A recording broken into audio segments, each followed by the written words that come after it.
Thank you, Mr. Speaker. It's my privilege to be recognized by you to address you here on the floor of the United States House of Representatives. And on this day, on this tragic day, as we've watched the events unfold in Boston, and each of us, our hearts go out and our prayers go out to the victims' families, and all of those who are doing so much to put back together the great city of Boston while our hearts bleed for the whole country. And I think, optimistic that the President, at least his office, has declared this to be an act of terror. It clearly is. The timing, the planning, the strategy, I believe we will bring those perpetrators to justice. And many of us fear that this is another episode in a long series of episodes of terrorist attacks against Americans and the United States, and it troubles us more here than any place else that it might happen when Americans are attacked anywhere in the world. But, Mr. Speaker, I'd add to this point that we are a resilient people. We're a proud, self-confident, tenacious people. And if anyone attacks Americans thinking somehow that it weakens our resolve, it has the exact opposite effect. It strengthens our resolve. It brings us to action. It galvanizes us to action. And even though as years go by and we look back on some of these attacks on Americans, that our vigor might diminish because we may think that we have resolved some of the issues with regard to the terrorists that are attacking us.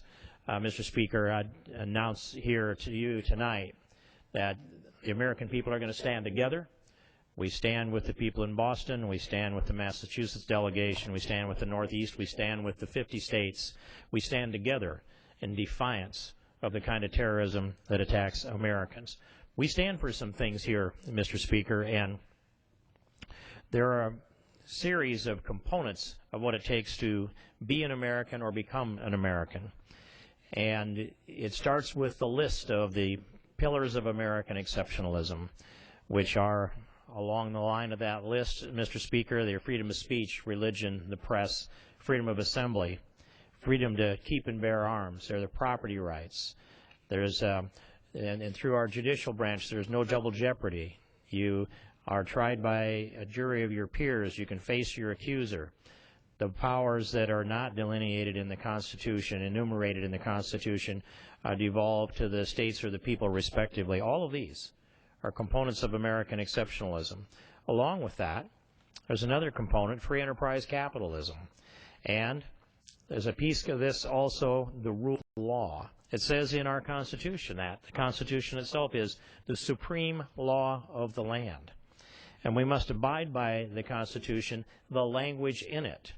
And the language in the Constitution isn't something that can be redefined away from us, but instead, Mr. Speaker, it is a written contract. It's a contract from the generations that ratified the Constitution and the subsequent amendments to the succeeding generations. Our charge is to preserve, protect, and defend this Constitution of the United States, and if we find that the wisdom of our predecessors didn't foresee circumstances in the current area where we are, we have an obligation not to redefine the Constitution, defend always the language of the Constitution and the understanding of the meaning of that language at the time of ratification, but instead have enough courage to use the tools to amend the Constitution if we need to.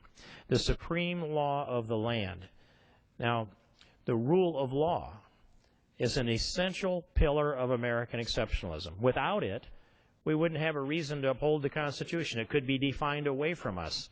And I often speak to groups of people and inform them that the Constitution guarantees us these rights, but it can't be guaranteed and upheld generation after generation unless each generation defends the language that's in the Constitution, the original understanding of the language in the Constitution, and exercises those constitutional rights.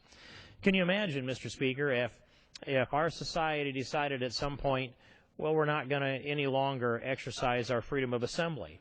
And so for some reason, if the stigma of society would discourage assembly, for us to come together and talk about the issues that we want to have our dialogue and exchange on. If we didn't exercise that, the next generation hardly get out the Constitution and look at it and say, well, in here it says we have freedom of assembly, and reinstall it. Or, for example, if we gave up our Second Amendment right to keep and bear arms, can you imagine, Mr. Speaker, our children, our grandchildren, or our great-grandchildren, after a generation or two or three, going without any right to keep or bear arms, opening up this Constitution, dust off this document, and point to it and say, well, there is a right here to keep and bear arms. You cannot reestablish these rights that are in this Constitution if we want to stop exercising them. That's why we exercise freedom of speech, and we must exercise freedom of religion. We must exercise freedom of the press. All of these rights are rights that we have to utilize. And they are rights that define for us, and this Constitution itself within it, the supreme law of the land, the rule of law. There's another component of American exceptionalism as well, aside from these rights that are in the Constitution and the free enterprise piece of this, which is something that gives our economy its utmost vigor. And I would advise people that are preparing to take the naturalization test to become an American citizen by choice rather than birth. That's a choice by the educational foundation of it, understand our history, our language. One of the questions that will be there is, what's the economic system of the United States? And Mr. Speaker, the answer to that is free enterprise capitalism. That's what gives our economy its vigor. And when we move away from free enterprise capitalism, when we move towards government management of our economy, government bailouts, government deciding who's too big to be allowed to fail, eventually so much of our private sector economy gets co-opted by government that we lose the vigor of free enterprise capitalism. And we lose some of the promise of the ascendancy of the great American civilization. There's another piece of this also that I speak to relatively often, Mr. Speaker, and that's American vigor. And it's the last component of the American exceptionalism that I'll list here tonight. American vigor. Now, where does that come from? Well, we have natural-born American citizens that are part of the civilization and culture, and they are, and these natural-born American citizens are the descendants of those who came here willingly with a dream. When they came here with a dream, they saw the promise of the Statue of Liberty. And in the image of the Statue of Liberty are a list of American exceptionalism components, the pillars of exceptionalism that I talked about, most of them within the Bill of Rights. But our forefathers were inspired to come here in order to realize their dream. They saw that they couldn't make it in their home country, where they hoped to be able to do that, and they couldn't realize their potential in their home country. They knew there were challenges here, and they came here to rise to their level of their potential. And because of that, there's been a natural filter that has been built, and it's the willing legal immigrants that came to America were inspired by these pillars of American exceptionalism, which are embodied within the image of the Statue of Liberty, and they decided that they would find a way to get on a ship or travel, whatever way they could, to come to the United States, get in line to become a legal immigrant to the United States, and so many of them have dynamically and dramatically contributed to our economy, our society, our culture, and our civilization. We are that kind of an America. But there's a unique American character, a unique American spirit, a unique American vigor that comes from those who came here in a legal way, that have contributed to our society and our culture, and the things that they have taught their children, and the things that their children have taught their children, and each succeeding generation on down. We're a unique character and quality here. We're not just the descendants of, let's say, Western Europe or Latin America or wherever it might be. We are the cream of the crop of every donor civilization on the planet that has sent people here to become Americans. That's a special charge. It's a special responsibility. It's distinct from any other nation in the world. And we're the only nation in the world where people can come here and become American. It doesn't work to go to Norway to become Norwegian or Holland to become Dutch, but it does work to come to the United States of America, embrace this civilization, embrace this culture, embrace this Constitution, take the test to qualify for naturalization, become an American citizen. And I remember going to a naturalization ceremony in the old executive office building. And I remember the speaker that day, as there were maybe 125 new American citizens naturalized that day, and he said, look out that window. And when you look out the window of the Indian Room at the old executive office building, you see into the south lawn and the White House from the side. And he said, from this day, the person who lives in this house next door, pointing to the White House, is no more American than you are.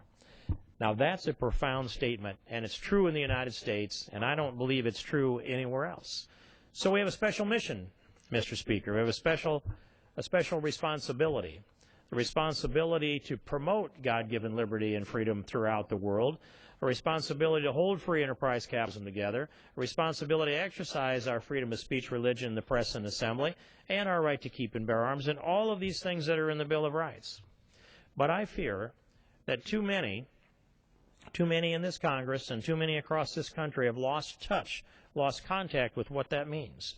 And so because of political purposes, it seems to me, there are a number of them that are trying to devise a way to make accommodations out of political expediency that in the end undermine one of the most essential pillars of American exceptionalism, the rule of law. Now I'd take you back to 1986. In 1986, there was a long debate. It was months long. In fact, it may have been nearly 2 years long, a debate about what to do about 800,000 people who were in the United States unlawfully. And through that debate, they worked out an accommodation. And the 800,000 was more or less generally understood to be 1 million people. And Ronald Reagan, in his honest way, was reluctantly persuaded to sign the 1986 Amnesty Act.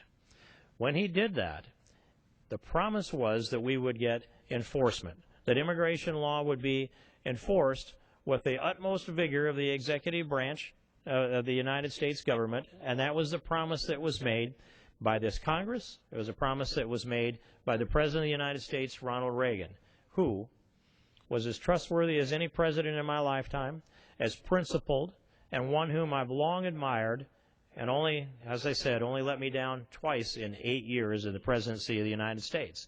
But he made a commitment to enforce the 1986 Amnesty Act. He was honest with us. He called it amnesty. The definition of amnesty then is a definition that we have of amnesty today. To grant amnesty is to pardon immigration lawbreakers and reward them with the objective of their crime. Now, what happened back in 1986? The people that were unlawfully present in the United States were pardoned, with some exceptions, those that had felony records, for example, those that were violent criminals, and some others, but generally they were pardoned. They were given an instantaneous legalization, and the exchange was that those that were in the United States at the time, there would be a cutoff, and those who came after would be faced with the full enforcement of the law. And this, 1986, was going to be the last amnesty ever. The rule of law was to be restored, and there would never be the promise of an amnesty again. Well, unfortunately, Mr. Speaker, that didn't hold up. History knows that. History notes that. There have actually been 6 or 7 less significant amnesties along the way since that period of time. Each one of them drip, drip, drip, making another promise and another promise to people. If they could just get into the United States, if they could just live in the shadows, eventually there would be another amnesty that would come along. Oh, by the way, the 1986 amnesty, at 800,000 to 1 million people, became 3 million people. 3 million people were granted amnesty back then because of document fraud and underestimations of the numbers of people. Now, so we're watching as the Gang of 8 will presumably introduce a bill tomorrow in the United States Senate. And we don't know with confidence what is in that bill, but we do know that all of the initiatives that have come from the open borders side of this argument, We know what Democrats think. They're politically empowered. They're for any kind of amnesty. They do instantaneous citizenship. They would mail it in if they could, because they see a significant political gain. But on the Republican side of the aisle, it seems to me that they've suspended a full understanding of what goes on in history or what would take place contemporarily. And so here's, what are we trying to accomplish is the question, Mr. Speaker. I'm convinced that the president who came before the Republican conference, he made a statement to us, and he said, Republicans, you will never win another national election unless you first pass comprehensive immigration reform. I don't know that we should be looking to the President of the United States for political advice for Republicans in the first place. The second part he said was, I'm trying to help you Republicans. Some of the people in that room believe that, Mr. Speaker. I did not. And neither do thinking Americans believe that the President of the United States, who has been charged with attempting to, let me say, significantly weaken the Republican Party, would be seriously trying to improve the Republican Party. What are we trying to accomplish, Mr. Speaker? Well, I'd like to restore the rule of law. And I hear members of this House and Senate talk to me about, for example, they'll say, well, the President of the United States has refused to enforce immigration law. That's true. He's unconstitutionally, lawlessly refused to enforce immigration law. He has defined classes of people that will be waived as subjects of enforcement. And now I have people on my side of the aisle come over and they say, we have de facto amnesty. De facto amnesty. No, we have literal amnesty. We have factual amnesty, not de facto amnesty. The President has declared in a lawless fashion amnesty for those who do not threaten him politically. And that's large classes of people in an unconstitutional fashion. He has announced that they are issuing work permits, creating a work permit / visa for people that are in the country illegally when the law requires that they come out and enforce the law rather than grant them a work permit. So de facto amnesty? No, it's real and it's literal amnesty. And now it seems as though many people on my side of the aisle have leaped to this conclusion that this amnesty exists, call it real, literal, or de facto amnesty, it exists. And so the only way we can deal with that is to go ahead and officially act and legalize so that we can somehow resolve this issue. This is an issue that's been created by many, many years of failure to enforce immigration law. But the idea that Congress should ratify an unconstitutional, lawless act on the part of the President is beyond my comprehension as to how that solves the problem. And I hear one of the voices in this immigration issue say, we will never get border security unless we first legalize the people that are here illegally. Well, how does that follow? How is that rational? That we'll never get border security? We have a president who's not going to enforce the law. We know that workplace enforcements are down 70% under this president. The Janet Napolitano declares that we have fewer interdictions on the border, therefore that proves that there are fewer border crossings. Well, Mr. Speaker, it doesn't prove that. If you want to have fewer interdictions, you just slow down the enforcement on the border. Now, I actually do believe that there are fewer attempted border crossings. That's a component of the economics. But we should look and see, what's the level of illegal drug interdictions? That will tell us something about how many illegal border crossings there are and how porous our border is. We should look and see how many people end up fatalities in the desert trying to come into the United States across Arizona, for example, or the other states. That will give you some real data on what kind of border crossings we have. We have the question of granting people a path to citizenship. And the argument, Mr. Speaker, that somehow this is not a path to citizenship when it's a path to a green card. The argument that a green card is not a path to citizenship. If a green card is not a path to citizenship, then there is no path to citizenship here in the United States. But of course, we know that it is. A green card is a path to citizenship, and a path to a green card is just a little bit longer path to a path to citizenship. The American people understand that. It's not a mystery. So some of the proposals are also, well, on this exchange, instantaneously, this is a proposal that will come out of the Senate tomorrow, they will instantaneously legalize everybody that's here in the United States illegally, and then set about, if someone is discovered who happens to have a felony on their record, has committed a violent crime perhaps, maybe 3 serious misdemeanors, they might package them up and send them back to where they can wake up legally in their home country. They might do that. But meanwhile, you can see that there's no will to enforce the law for lawbreakers. There's no will to do that. So if they pass their legislation and instantaneously 11 million or maybe 20 million or more people are legalized, can we imagine that if all of these conditions that they write into this bill as far as border security are concerned, and operational control of the border and an entry-exit system and an E-Verify system, if all of that goes into place, then they say then there's going to be a path to citizenship?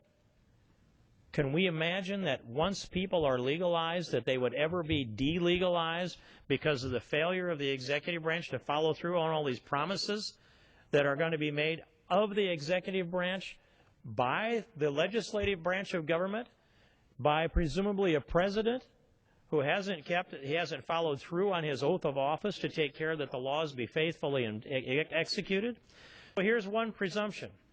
They'll want to put E-Verify into this and then make E-Verify mandatory. Therefore, that will mean that we would have full enforcement and the jobs in the workplace. Well, no, we won't have enforcement unless the executive branch enforces. They've already told ICE stand down.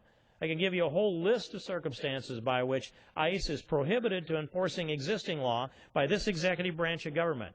And who could imagine that E-Verify, if it passes and becomes law mandatory, is going to be enforced to the extent that it's effective?